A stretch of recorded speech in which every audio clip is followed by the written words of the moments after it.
কোথাও কেউ নেই। পর্ব ৩। মুনার মনে হলো তার জ্বর আসছে। মুখ তেতো, মাথায় ভোঁতা একটা যন্ত্রণা। সকালে নাস্তা খেতে গিয়ে টের পেল গলা আরো ব্যথা। গলা দিয়ে কিছুই নামছে না। মুনা ক্লান্ত স্বরে বলল, বকুল, একটু গরম পানি দে, গোসল করব। বকুল সঙ্গে সঙ্গে উঠে দাঁড়ালো।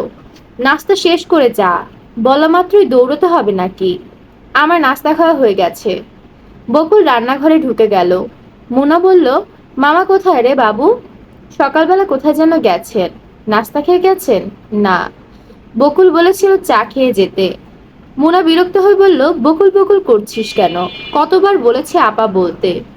আপাই তো বলি, আবার মিথ্যা কথা। চর খাবি। গড়গড় করলেও লাভ হলো না। পানি বেশি গরম ছিল। মাঝখান থেকে জিভ পুড়ে গেল। বকুল বলল, তোমার চোখ লাল হয়ে আছে, শুয়ে থাকো গিয়ে। মুনা কিছু বলল না। বকুল ইতস্ত করে বলল, ফজলু ভাইদের বাসায় একটু যাব আপা। মুনা তীক্ষ্ণ কণ্ঠে বলল, কেন? যেতে বলেছিল আমাকে। খুব দরকার নাকি? কি দরকার? জানি না কি, শুধু বলেছে খুব জরুরি। বোধহয় ভাবির সঙ্গে আবার ঝগড়া টগড়া হয়েছে। সেটা ওদের স্বামী স্ত্রীর ব্যাপার, তুই কেন যাবি? বকুল আর কিছু বলল না। ফজলুর রহমান সাহেব গলির ওপাশেই থাকেন। মাস 6 হলো এসেছে। খুব সামাজিক ধরনের মানুষ। এসেই আশেপাশের সব বাড়িতে গেছেন। বিয়ের সময় নিজে এসে দাওয়াত করে গেছেন। মুনার নিজের ধারণা লোকটি গায়ে পড়া ধরনের। প্রথমের আলাপেই খালা খালু আপামনি ডাকা তার ভালো লাগেনি। বকুলের সঙ্গে ভদ্রলোকের স্ত্রীর খুব খাতির, এটাও মুনার ভালো লাগেনি। অবিবাহিতরা মেয়ের সঙ্গে একজন বিবাহিত মহিলার এত ভাব থাকা ঠিক না। বকুল আবার বলল, আপা যাব? মুনা জবাব দিল না। ব্যাপারটা সে এড়িয়ে যেতে চায়, কিন্তু বকুলের চোখে মুখে আগ্রহ ঝলমল করছে। মুনা বলল, কি নিয়ে তোদের এত গল্প? বকুল মাথা নিচু করে হাসলো। তার গাল লাল আভা। নিশ্চয় নিষিদ্ধ গল্পগুজব হয়।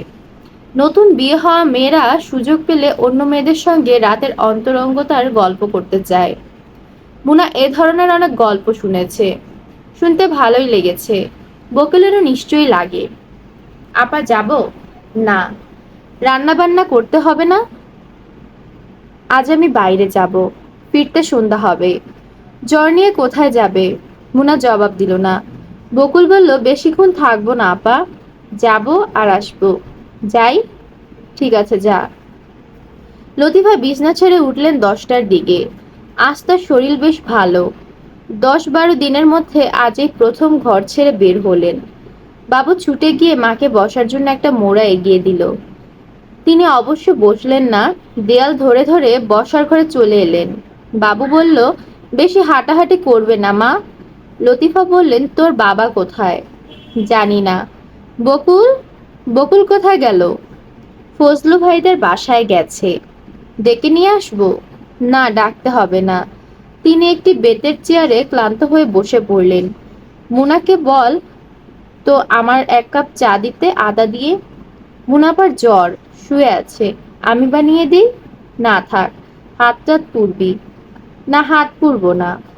বাবু খুব উৎসাহ নিয়ে চা বানাতে গেল। লতিফা এলেন তার পেছন পেছনে। বিরক্ত স্বরে বললেন, ইস কি অবস্থা রান্নাঘরে।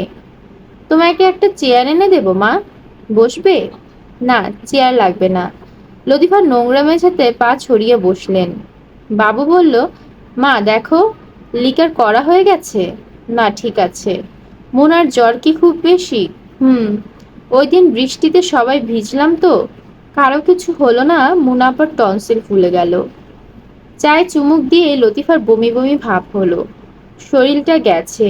তিনি সাবধানে উঠে দাঁড়ালেন। তার পা কাঁপছে। চা খাবে না?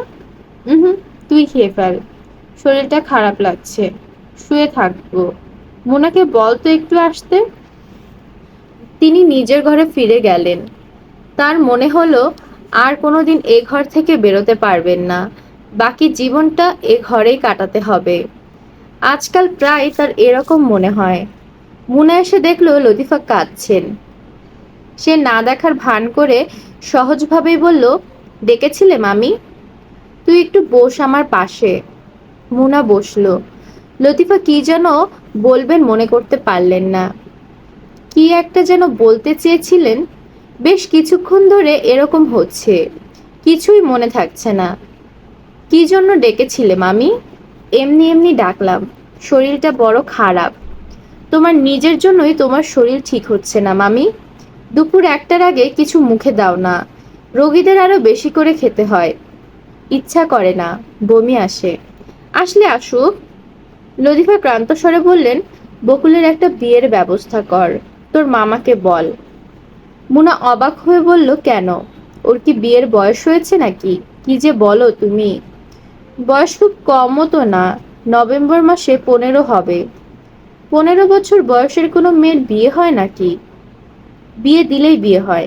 আমার বিয়ে হয়েছিল 14 বছর বয়সে। তুমি বলছো 33 বছর আগের কথা। লতিফা ক্ষীণ স্বরে বললেন, আমার শরীরটা ভালো না। তুই চলে যাচ্ছিস, আমার সাহস হয় না। তোর মামাকে বল ওই ছেলেটার সঙ্গে কথা বলতে। তুই বললে শুনবে। কোন ছেলেটার সঙ্গে? বিয়ের প্রস্তাব দিয়েছিল যে, গ্রিন রোডে ফার্মেসির ছেলেটা। মামা মিটফোর্ডের ডাক্তার। বাটু বাবাজির কথা বলছো? 3 ফুট বামুন। লতিফা ছোট্ট একটা নিঃশ্বাস ফেললেন। মোনা বলল, বকুলের বিয়ে প্রসঙ্গে আমি কারো সঙ্গে কোনো কথা বলতে পারবো না। ওর মতো সুন্দরী মেয়ে খুব কম আছে। ওর বিয়ে নিয়ে কোনো ঝামেলা হবে না। তুমি নিশ্চিন্ত থাকো। লতিফা মৃদু স্বরে বললেন, আমি বেশি দিন বাঁচবো না। মুনা বিরক্ত হয়ে বলল, না বাঁচলে তাই বলে বাচ্চা মেয়েকে ধরে বিয়ে দিতে হবে? এইসব কি? তুই চলে গেলে ঝামেলা হবে। কি ঝামেলা হবে? ছেলেরা চিঠি ফিটি লেখে। চিঠি তো লিখবেই। সুন্দরী মেয়েদের এসব সহ্য করতে হয়। এসব কিছুই না। মুনা উঠে চলে গেল। বকুল গিয়েছে 1.5 ঘন্টা আগে। এখনো ফেরার নাম নেই। কখন রান্না হবে কে জানে। মামা বাজার নিয়ে ফিরবেন কিনা তাও বোঝা যাচ্ছে না। মুনা একবার ভাবলো ভাতটা চড়িয়ে দেয়, কিন্তু আগুনের কাছে যেতে ইচ্ছে করছে না। মনে হচ্ছে জ্বর চেপে আসছে। বাবু গম্ভীর হয়ে বসার ঘরে বসে আছে। মুনাকে ঢুকতে দেখে সে কি যেন মনে করে হাসলো। মুনা বলল, ছুটির দিনে ঘরে বসে আছিস কেন? বাইরে খেলাধুলা করগে। বাবু আমার মুখ টিপে হাসলো। হাসছিস কেন? এমনি। আমার জ্বর কিনা দেখো তো। হুম, তোমার জ্বর। গায়ে হাত না দিয়ে টের পেয়ে গেলি? বাবু লজ্জিত মুখ নিয়ে এগিয়ে এলো। তার হাত বেশ ঠান্ডা। তার মানে বেশ জ্বর গায়ে। বাসায় কোনো থার্মোমিটার নেই। জ্বর কত বোঝার উপায় নেই। মুনাপা তুমি শুয়ে থাকো। আমি চুল টেনে দেব? চুল টানতে হবে না। তুই বকুলকে ডেকে নিয়ে আয়, এক্ষুনি যা। এতক্ষণ কেউ অন্যের বাড়িতে থাকে? বাবু সঙ্গে সঙ্গে উঠে দাঁড়ালো। মুনাপার কাজ করতে তার এত ভালো লাগে। সারাক্ষণ ইচ্ছা করে কিছু একটা করে মুনাপাকে খুশি করতে। বকুলই রান্না করলো। ডাল, ভাত এবং ইলিশ মাছের ঝোল। শওকত সাহেব ভর দুপুরে বাজার নিয়ে এসেছেন। রান্না করতে তাই 2টো বেজে গেল। শওকত সাহেব দুবার এসে খোঁজ খবর নিলেন তরকারি নেমেছে কিনা। বকুল তাড়াতাড়ি করতে গিয়ে সবকিছুই কেমন এলোমেলো করে ফেলতে লাগলো। খেতে বসে শওকত সাহেব কঠিন কঠিন কিছু কথা বললেন। এত বড় মেয়ে সামান্য একটা তরকারি রাখতে পারে না কেন, এই নিয়ে বিস্ময় প্রকাশ করলেন। গলা টেনে টেনে বললেন, লবণ কি সস্তা হয়েছে? আজ সে লবণ দিয়ে দিয়েছে তরকারিতে। সবটাই তুই একা শেষ করবি। বকুল লজ্জায় মরে যেতে ইচ্ছে করলো। শওকত সাহেব প্লেট ঠেলে দিয়ে হাত ধুয়ে চলে গেলেন। বকুল বাবুকে ফিসফিস করে বলল, লবণ খুব বেশি হয়ে গেছে। হুম। শুধু মাছটা খা, ডালের সঙ্গে মিশিয়ে খা। তুমি খাবে না? না। বকুল সত্যি সত্যি কিছু মুখে দিল না। নিজের জন্য তার খুব কষ্ট হলো না? এটা তার অভ্যাস আছে। প্রায় সে রাগ করে না খেয়ে থাকে। মোনা 2টো প্যারাসিটামল খেয়েছে। মাথা ধরা তবুও কমেনি। আরো যেন বেরিয়ে যাচ্ছে। আজ কোথাও বেরোনোর কোনো প্রশ্নই ওঠে না। মামুন অপেক্ষা করে করে মহা বিরক্ত হবে। মোনা ছোট্ট একটা নিঃশ্বাস ফেলল। মামুনের সঙ্গে যে কয়বার কোথাও যাবার প্রোগ্রাম করা হয়েছে সে কয়বারই এরকম ঝামেলা। মুনাপা, কি কিছু খাবে না? না। মামিকে খেতে দিয়েছিস? মা ভাত খাবে না, রুটি বানিয়ে দিতে বলেছে। বানিয়ে দে। আটটা গরম পানিতে আটা গরম পানিতে সেদ্ধ করে নিবি, নয়তো রুটি নরম হবে না। ঘরে আটা নেই। বাবুকে দোকানে যেতে বল। বাবু যেন কোথায় গেছে। আমি গিয়ে নিয়ে আসবো? না, তুই কি যাবি? মামাকে গিয়ে বল। আমি বলতে পারবো না, তুমি বলো। ঠিক আছে, আমিই বলবো। শওকত সাহেব কোনো রকম বিরক্তি প্রকাশ না করেই আটা আনতে গেলেন। বকুল বলল, আপা, টিনা ভাবির বাচ্চা হবে। মুনা বলল, এখনই বাচ্চা হবে কি সেই দিন না বিয়ে হলো? সেই দিন না, 6 মাস 11 দিন হয়েছে। তোর দেখি একেবারে দিন তারিখ মুখস্থ। এত খাতির কেন তোর সাথে? খাতির কোথায় দেখলে? আর খাতির হওয়াটা কি খারাপ? বেশ হওয়াটা খারাপ। বেশি কোনোটাই ভালো না। কেন? মোনা প্রশ্নের জবাব দিতে পারল না। সে লক্ষ্য করলো বকুল আজকাল বেশ কঠিন ভঙ্গিতে কথা বলছে। এটা ভালো লক্ষণ। মেয়েদের এত লুতুপুতু থাকলে চলে না।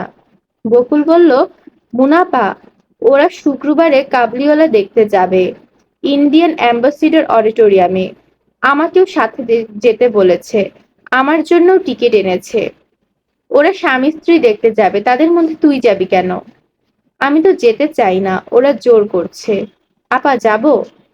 শুক্রবার আগে আসুক, তারপর দেখা যাবে। তুমি আগে থেকে বাবাকে বলে রাখবে, নয়তো শেষে রাজি হবে না। তুমি আজ আর কোথাও যাবে না? না। বকুল মৃদু হেসে বলল, মামুন ভাই অপেক্ষা করে থাকবে। মুনা কিছু বলল না। বকুল তার তরল গলায় বলল, আমার যে কেন যেন মনে হচ্ছে তিনি তোমাকে দেখার জন্য আজ চলে আসবেন। বকুল লক্ষ্য করলো মুনা এই প্রসঙ্গটি পছন্দ করছে না।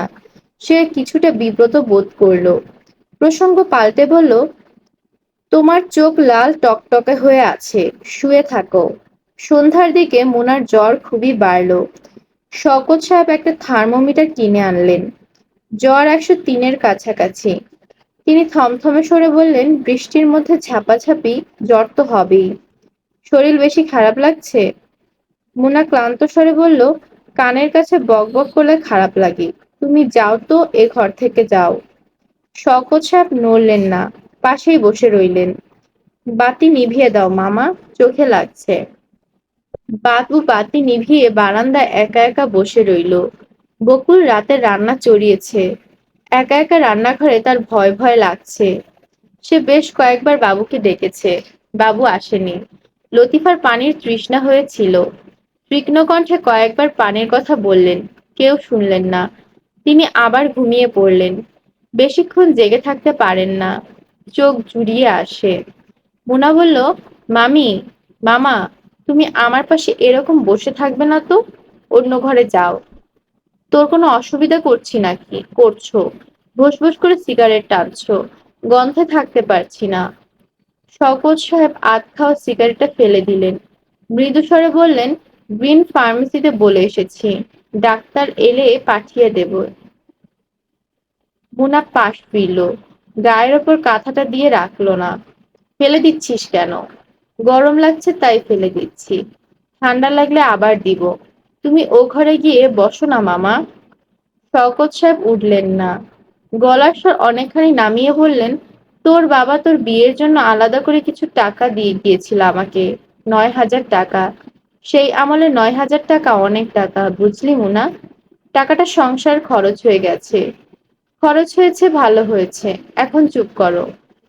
আমি প্রভিডিয়েন্ট ফান্ড থেকে 6,000 টাকা তুলে রেখেছি, তুই নিয়ে নিস। বাকিটা পরে দিব, ভাগে ভাগে দেব। মামা, আমাকে কোনো টাকা পয়সা দেওয়ার দরকার নেই। তোমরা না দেখলে আমার যাওয়ার জায়গা ছিল? তুমি আমাকে যে আদর করো তার 10 ভাগের 1 ভাগ নিজের ছেলেমেয়েদের কোনোদিনও করেছো? আর আজ তুমি টাকার কথা তুললে? ছি। না মানে, মাঝে মাঝে তুমি এমন সব আচরণ করো যে মেজাজ ঠিক থাকে না। কি করলাম? এই যে দুপুরে খেতে বসে চেঁচামেচি করলে। বেচারি বকুল কেঁদে কেটে অস্থির, ভাত খায়নি দুপুরে। ননির পুতুল এক একজন, ধমক দিলে খাওয়া বন্ধ হয়ে যায়, চড় দিলে দাঁত ফেলে দিতে হয় এদের। তুমি যাও তো মামা, ওকে দুই একটা মিষ্টি কথা বলো। আমার কানের কাছে বসে ঘ্যান ঘ্যান করবে না। শওকত সাহেব উঠে পড়লেন। বারান্দায় গিয়ে প্রচন্ড একটা ধমক দিলেন বাবুকে। বই নিয়ে বসার কথাটা বলে দিতে হবে। বাবু শুকনো মুখে বই আনতে গেল। অঙ্ক বই আর খাতা নিয়ে আয়। গায়ে তো কারো বাতাস লাগে না। শক্ত মার দিলে হুঁশ হবে, তার আগে হুঁশ হবে না। শয়তানের ঝাড়। দুপুরবেলা হুট করে কোথায় গিয়েছিলি? বাবু কোনো জবাব দিল না। অঙ্ক খাতা আর বই নিয়ে বসলো। তার মুখ সাদা হয়ে গেছে। বাবাকে সে খুব ভয় পায়। শওকত সাহেব রান্নাঘরে উকি দিলেন। বকুল বাবাকে দেখে জড়সড় হয়ে গেল। রান্নাঘরটাকে একেবারে দেখি পায়খানা বানিয়ে রেখেছিস। গুছিয়ে টুছিয়ে নিতে পারিস না? কোনোটাই তো দেখি হয় না। পড়াশোনা না, কাজকর্মও না। করবিটা কি? কারো বাড়ি ঝিগিরিও তো করতে পারবি না।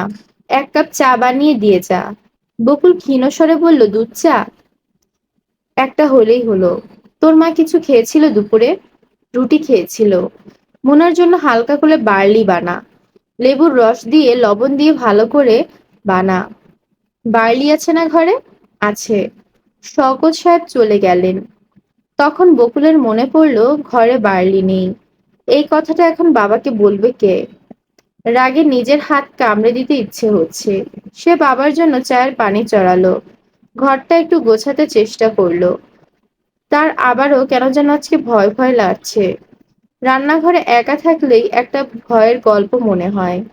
ওই যে রান্নাঘরে একটা বউ একা একা মাছ ভাজছিল, হঠাৎ জানালা থেকে একটা রোগা কালো হাত বেরিয়ে এলো। নাকি সুরে একজন বলল, মাছ ভাজা দে। তাছাড়া আজ দুপুরেও ভাবি ৫-৬টা ভূতের গল্প বলেছে। তার কোন খালার নাকি জিনের সঙ্গে বিয়ে হয়েছিল। সেই জিন সুন্দর সুন্দর সব জিনিস এনে দিত। একবার নাকি একটা ফুলের মালা এনে দিয়েছিল, যার সবগুলো ফুল কুচকুচে কালো রঙের। দিনের বেলা গল্পগুলো শুনে হাসি এসেছে, কিন্তু এখন আবার কেমন ভয় ভয় লাগছে। সবগুলো গল্প মনে হচ্ছে সত্যি। ভাবি বলেছিল, তুমি যে সুন্দর, সাবধানে থাকবে ভাই।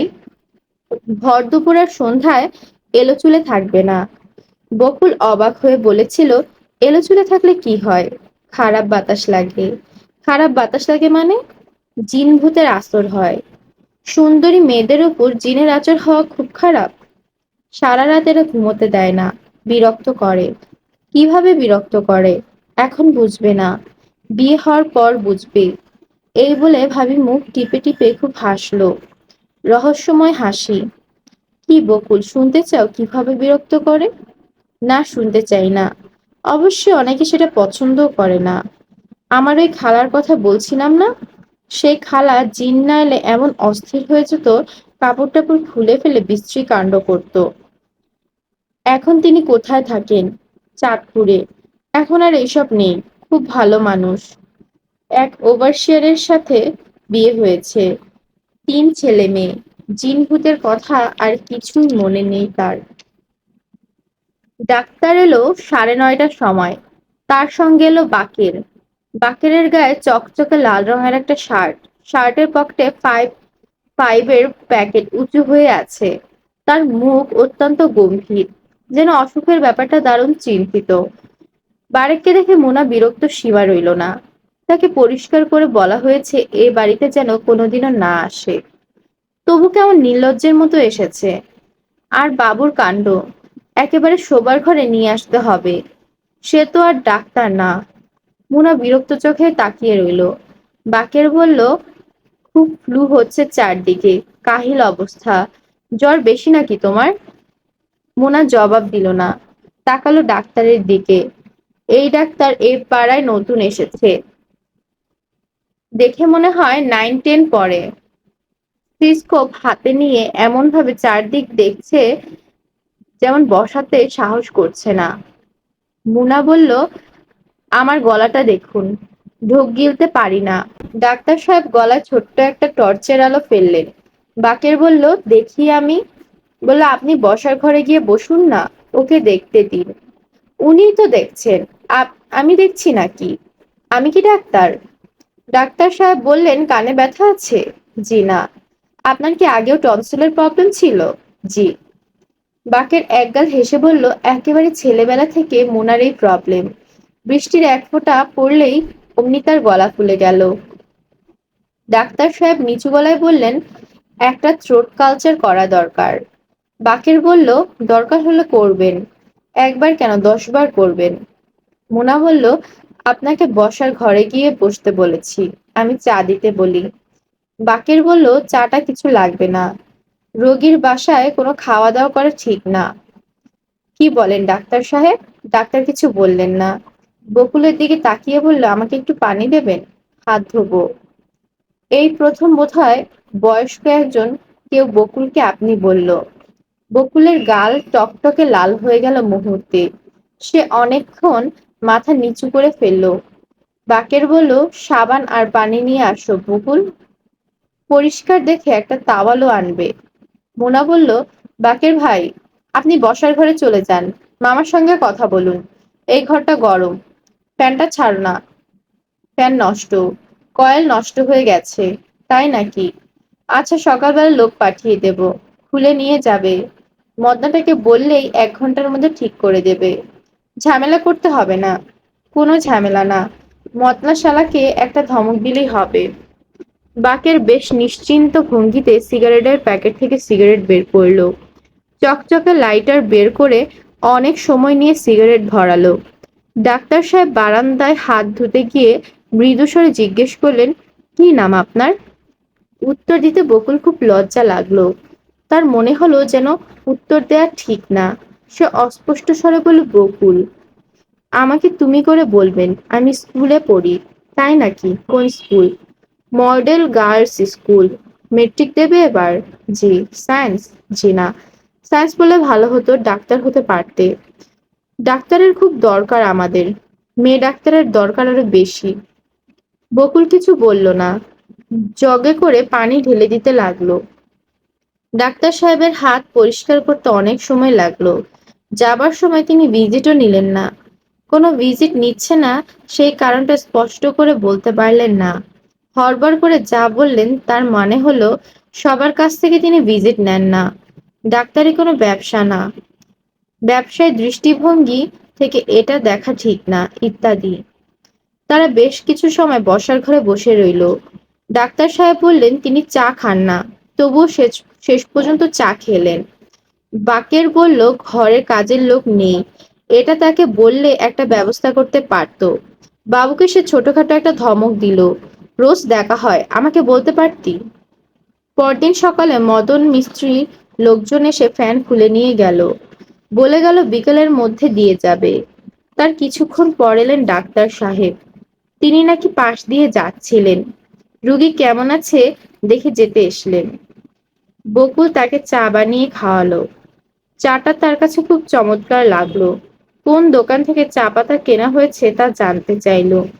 বকুল চোখ মুখ লাল করে তার সামনে বসে রইল।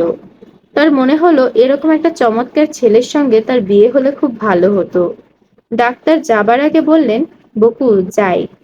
বকুলের কিছু একটা বলা উচিত, কিন্তু সে বলতে পারল না।